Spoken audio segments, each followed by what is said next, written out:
हरियाणा के कृषि मंत्री जेपी दलाल का बड़ा बयान। राजस्थान में बीजेपी का एक तरफा माहौल।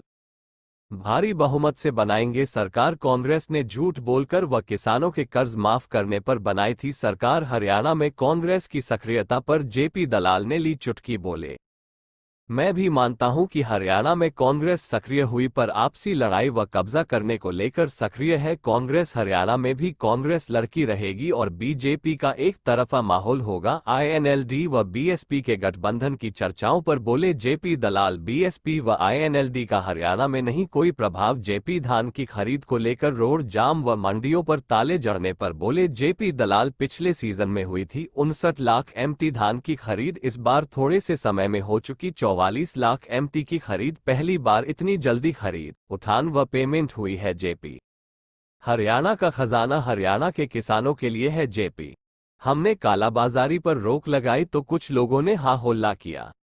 भिवानी पहुंचे हरियाणा के कृषि मंत्री जेपी दलाल ने राजस्थान में बीजेपी की सरकार बनने का दावा किया। साथ ही हरियाणा कांग्रेस की गुटबाजी पर चुटकी ली और इनेलो व बसपा गठबंधन की चर्चाओं पर कहा कि दोनों पार्टियों का हरियाणा में कोई प्रभाव नहीं।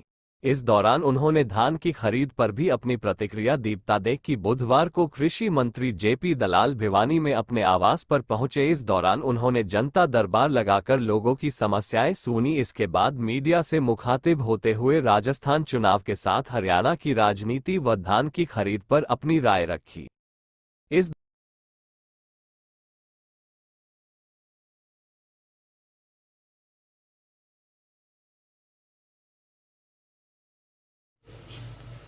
राजस्थान में बीजेपी का क्या भविष्य रहेगा? मैं काफ़ी वक्त राजस्थान में लगा चुका हूँ। आज फिर सरदार शहर जा रहा हूँ और मैं समझता हूँ कि बहुत भारी बहुमत से भारतीय जनता पार्टी वहाँ सरकार बनाने जा रही है। पिछली बार जो कांग्रेस ने झूठ बोल करके किसानों के कर्जे माफ़ी के तरह तरह के प्रलोभन दे करके जो सरकार बनाई थी, उससे किसान आक्रोशित हैं और उन्होंने देख लिया कि आम जनता का, किसान का, व्यापारी का, मजदूर का जो भला कर सकती है वो भारतीय जनता पार्टी की सरकार कर सकती है।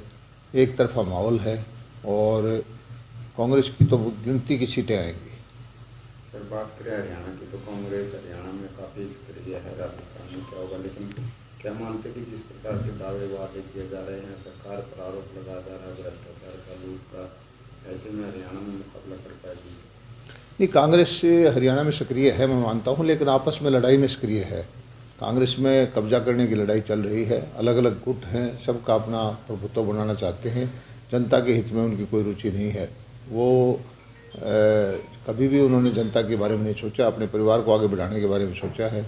और जनता इस बात को अच्छी तरह समझ चुकी है कि किसानों के लिए हरियाणा की सरकार ने जितनी योजनाएं लेके आई है, जो सीधा पैसा मिल रहा है, अच्छी खरीद चल रही है, खाद उपलब्ध है और भावांतर भरपाई से पैसा दे रहे हैं, नहरों का बजट बढ़ाया है, बिजली की समस्या को दूर किया है, तो और प्रधानमंत्री जी भी आजकल सीधे खाता में पैसे डालते हैं। तो हरियाणा में एक तरफा माहौल बीजेपी का बनेगा। कांग्रेस आपस में यूँ ही लड़ती रहेगी। सर, इनेलो और जो बीएसपी है उसके भी गठबंधन की चर्चाएं हैं कि जब भी मुलाकात होगी तो हो सकता है कि हरियाणा में इनेलो और बीएसपी जो है मिलकर चुनाव लड़े। मिल के लड़ें, न अलग से लड़ें, ना उन दोनों में से किसी का कोई प्रभाव तो यहाँ है नहीं। इनके घर में जब से इनेलो में फूट पड़ी है तो कोई एक विधायक इनका, तो उसमें आगे बढ़ने की कोई संभावना मुझे नज़र नहीं आती। बात करें किसानों की तो जो धान की खरीद शुरू हो रही है तो लेकर काफ़ी जगह से परेशानियां सामने आती है। खरीद कम होती है, धीमी होती है, तो लोग जो है मंडियों पर या कहीं पर रोड जाम करते हैं, तालाबंदी करते हैं। क्या लगता है कि कोई समाधान होगा इस चीज़ का? धान की खरीद इस बार हमने समय से पहले शुरू की। 1 अक्टूबर से शुरू होती थी, 25 तारीख से शुरू की और थोड़े से वक्त के अंदर 44 लाख मीट्रिक टन धान हम खरीद चुके हैं, जबकि पिछली बार पूरे सीज़न का 59 लाख मीट्रिक टन आया था। अभी जो खरीद की है उसका सारी हम पेमेंट भी कर चुके हैं।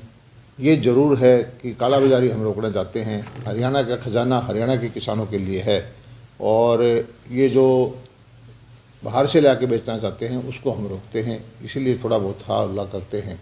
लेकिन जितना सुव्यवस्थित ढंग से जितना खरीद हुई है, जितनी जल्दी पेमेंट हुई है, जितना जल्दी उठा हुआ है, ऐसा पहले कभी नहीं हुआ।